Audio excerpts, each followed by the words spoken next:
Hey, welcome back to Laurence McKenna channel. It's good to have you guys. It has been an interesting season so far for Chelsea and particularly Mauricio Pochettino. The big question when he first came into this club was whether he had updated his football enough to be able to deal with a squad like that of Chelsea. And so far what we've seen is, well, mixed results, but broadly good impressions and broadly good signs. I think this Chelsea side is coming together quite nicely at the moment. And despite the fact that there are a couple of disparate parts, a couple of places where you go, well, they can definitely improve there, I still think that positive results moving in the right direction and showing that the team overall is pulling in a way that at least Chelsea fans and Mauricio Pochettino can agree is the right direction, is a move on from an era when, broadly, there was a bit of disjunction between what the manager kind of thought was the right direction and what Chelsea fans thought was the right direction. Now, that's not to have a go at any previous manager or to say, that whoever wasn't very good, but I always just think what you need at Chelsea is someone to get behind, someone that you can make into a cause, someone that you can say,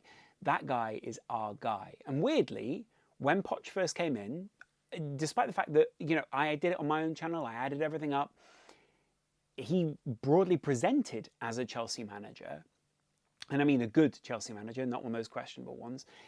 There were always going to be questions over him, mainly because he was previously a Spurs man. Now, that doesn't mean that he sat on the bench and celebrated every goal, but what he did do was continue the tradition of Chelsea being good against Spurs at their ground and, making things uncomfortable in the first place. Partly what Poch is really good at in the league, right? But that was not only just through, obviously, I think Spurs have kind of moved on from this idea of hoodoo, or they've moved on from some of these old ideas that they used to operate under before Ange.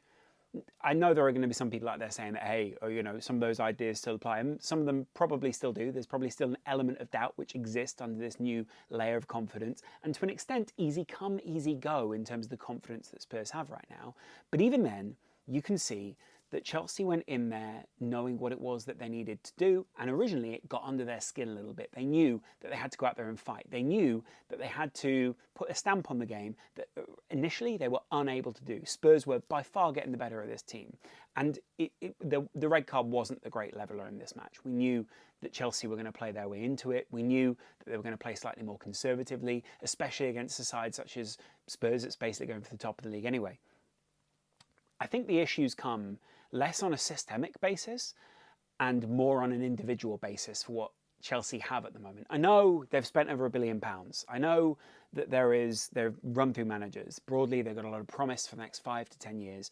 But what's happening now is equally as important. If you lay down that financial and playing foundation at Chelsea, then you can set up for eras to come and potentially under the same manager as well.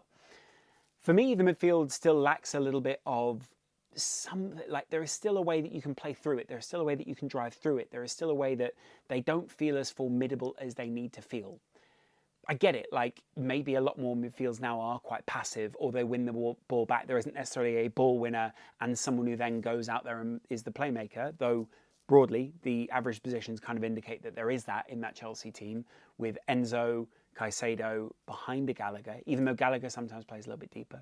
What it does show is, though, Pochettino has got a midfield which broadly he can, at least to an extent, tactically inform and say, I want you to play in this way in this game. We are going to press in this way. You're going to be the furthest forward player, you're going to be the deepest player, and you're going to be the one that plays off them or manages to balance out that midfield and give whoever else it is the chance and time to get forward. If you look at the average positions, all of that is shown in Chelsea's play in the first place, but it's also broadly around who was playing as strikers. Should we say Cole Palmer when he was playing in the team? I loved Cole Palmer this evening. I think he added some real attacking prowess as well as defensive control. I thought there were a number of times where he was trying to take the pressure off Chelsea. I thought there were a number of times where he was trying to play the smart way, get a foul, try and give Chelsea a way to play out. And it kind of showed a lot of experience beyond his years, possibly some of the influence of Pep Guardiola and a bit of the tweaks of whatever it is that Pochettino has had the chance to work on him with so far. I think Cole Palmer is a future Chelsea star, and I mean star, not just someone who's going to sort of be part of a squad. I think he is someone who will be a permanent fixture, possibly in a Mason Mount type sort of character within the side, possibly in a Raheem Sterling type sort of idea, where it's like, this guy is now a leader within the team. This guy is someone who we can look to be a stalwart in the side, someone who we can look to actually be an important leading figure, not only because of his football pedigree, should we call it, but also just purely because he actually has a character, I think, that matches up to what a big manager wants them to have. Which is why, like, broadly, I kind of want to know whether he wanted that City move or whether City wanted to move him on. Obviously, they were looking at other options. I think he probably went in there and said, listen, am I going to get much playing time in this coming season? Was probably told you're not going to get all that much, and that was why he took the move in the first place.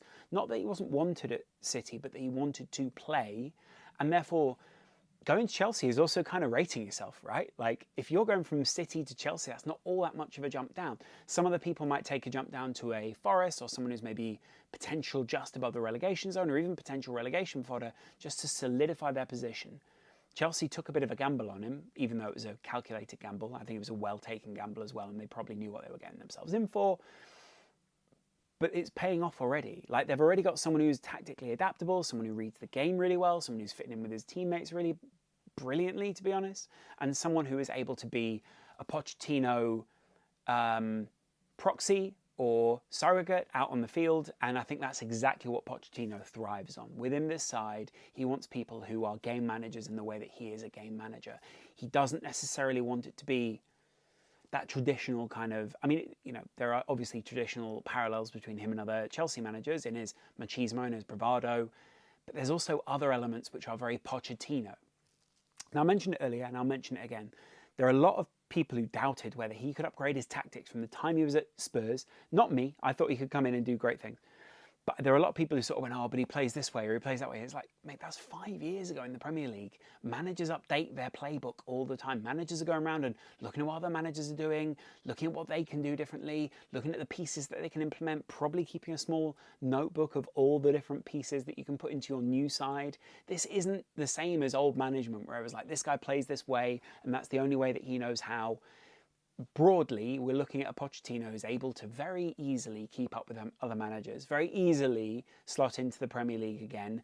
And frankly, I think that's partially why the Spurs players get so pent up, frustrated, angry over these things. They knew they had a difficult game against Chelsea. They knew that Chelsea was somewhat of an underestimated quantity in the Premier League, as will most managers be briefing their side right now. And to an extent, like, they played it really well, Chelsea. Like, very often, especially as a Poch team, they'll feel their way into the game, they'll watch the opposition.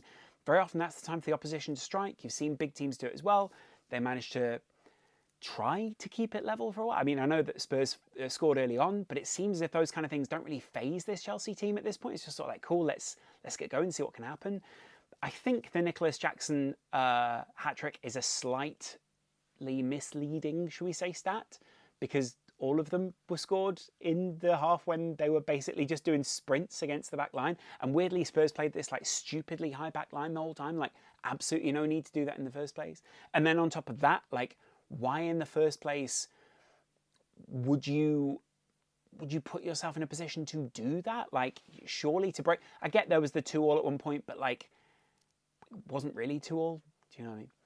Anyway, loads of disallowed goals in this one as well. I think Spurs will feel like VAR possibly did them a little dirty. I've got to say, I mean, I thought it probably was a red card and a penalty for that. Maybe a yellow and a penalty feels maybe fair. It keeps the game a little bit more interesting, but it was a penalty. Cole Palmer, again, fantastic. I think broadly he's fitting in really well.